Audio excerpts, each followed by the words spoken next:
Welcome back to readers Nepal र आजको यो भिडियो चाहिँ तपाईँहरूकै रिक्वेस्टमा एउटा छोटो र क्विक भिडियो हुनेछ।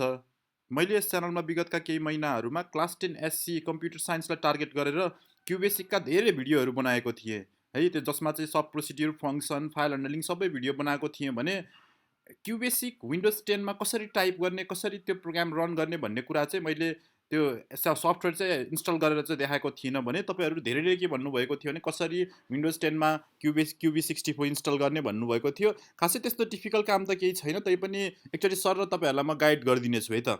तपाईँहरूले डिस्क्रिप्सनको फर्स्ट लिङ्क क्लिक गर्नुभयो भने तपाईँहरू यो पेजमा पुग्नुहुनेछ है त। र यो पेजमा चाहिँ मैले के गरेको छु त भन्दा तपाईँको अपरेटिङ सिस्टम अनुसार विन्डोज अब 32 बिट पनि हुनसक्छ, 64 बिट पनि हुनसक्छ, त्यो अनुसार चाहिँ मैले यहाँ डाउनलोड लिङ्कहरू हालिदिएको छु। तपाईँको विन्डोज 10 हो भने अभियसली धेरै जस्तो 64 बिट रहनेछ भने पहिला पहिलाको विन्डोज 7हरू चाहिँ कुनै कुनै 32 बिट पनि हुनेछन् है त। त्यसको आधारमा चाहिँ तपाईँले यहाँको लिङ्क क्लिक गरेर तपाईँले के गर्न सक्नुहुन्छ, क्युबेसिक डाउनलोड गर्नु सक्नुहुनेछ फ्रम द अफिसियल साइट। एकदम अफिसियल साइटबाटै हामीले के गर्छौँ, QB64 डाउनलोड गर्छौँ है त। डाउनलोड गर्ने बित्तिकै के हुन्छ त भन्दा मैले यो पेजमा सबै इन्स्ट्रक्सनहरू पनि देखाएको छु। डाउनलोड गर्ने बित्तिकै तपाईँको त्यो अफिसियल पेज खुल्नेछ र त्यो अफिसियल पेजमा चाहिँ तपाईँले डाउनलोड 64 लेटेस्ट स्टेबल भर्जन भन्नेमा क्लिक गर्नुभयो भने चाहिँ तपाईँ फेरि अर्को पेजमा गिटहबको पेजमा चाहिँ तपाईँलाई नेभिगेट गर्नेछ। त्यहाँ चाहिँ तपाईँले क्युबेसिक चाहिँ 32 बिटको लागि पनि 64 बिटको लागि दुवैलाई डाउनलोड गर्नु सक्नुहुनेछ। मैले यस भिडियोमा चाहिँ तपाईँहरूलाई 64 बिटको लागि चाहिँ कसरी रन गर्ने भन्ने कुराहरू चाहिँ विस्तारमा देखाउनेछु है त। यो गिटहबको यो पेजबाट चाहिँ तपाईँले यो जिप फाइललाई डाउनलोड गर्नुपर्नेछ है त।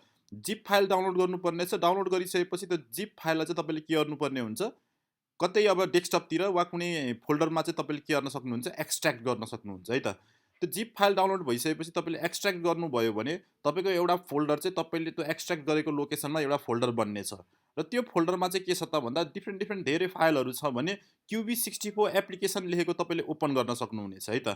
र ओपन गरिसकेपछि त्यसमा हामीले प्रोग्राम लेख्न रेडी पनि हुनेछ त्यो, र अरू खासै त्यो नेक्स्ट गरेर इन्स्टल गर्नुपर्ने केही पनि छैन। जस्ट जिप डाउनलोड गर्ने र जिपलाई एक्सट्र्याक्ट गर्ने बित्तिकै तपाईँ डाइरेक्ट के गर्न सक्नुहुन्छ, QB64 चाहिँ तपाईँले रन गर्न सक्नुहुन्छ।